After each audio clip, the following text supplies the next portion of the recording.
이번에는 윤 대통령 탄핵 심판 최후 변론을 둘러싼 정치권의 반응은 어떤지 살펴보겠습니다.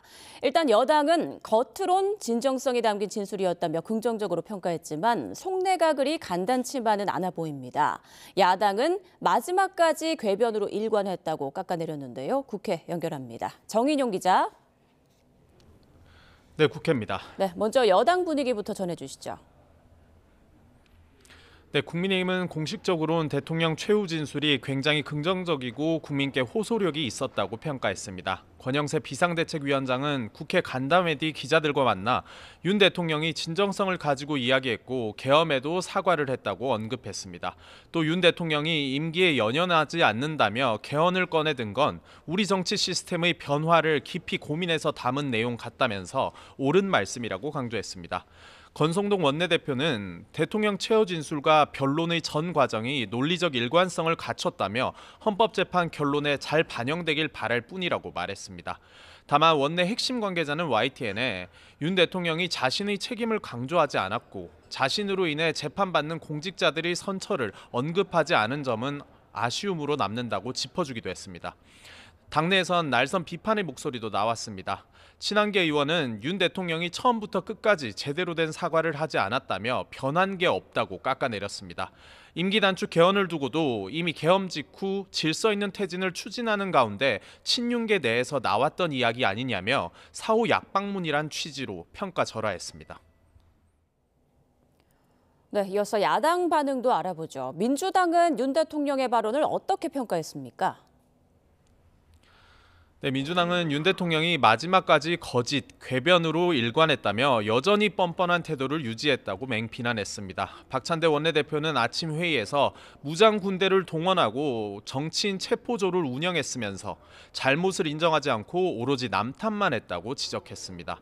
윤 대통령에게 다시 군 통수권을 맡긴다는 건 상상할 수 없다며 언제든 수거 작전을 실행할 수 있는 나라에서 살 수 없다고 목소리를 높였습니다. 그러면서 헌법재판소 결정에 대한민국 운명이 달려 있다며 파면 결정을 내려주기 바란다고 요구했습니다. 당 핵심 관계자는 YTN과 통화에서 만약 헌재가 탄핵을 기각하면 앞으로 여소야대 국면에서는 대통령이 비상계엄을 발동해도 된다는 인식을 주는 거나 다름없다고 우려하기도 했습니다. 이재명 대표는 아침 회의에서 대통령 진술을 따로 언급하진 않았지만 계엄날 자신이 사람도 없는데 담을 넘었다는 윤 대통령 측 지적이 탄핵 심판에서 나온 걸 두곤 불쾌감을 드러냈습니다. 막는 사람이 없는 곳을 찾으니 사람이 없었던 거라면서 손바닥으로 하늘을 가려도 본질은 바뀌지 않고 곧 깨우치게 될 것이라고 뼈있는 말을 남겼습니다. 국회 상황도 보겠습니다. 오늘 여야 원내대표가 국회의장과 회동을 가졌다고요?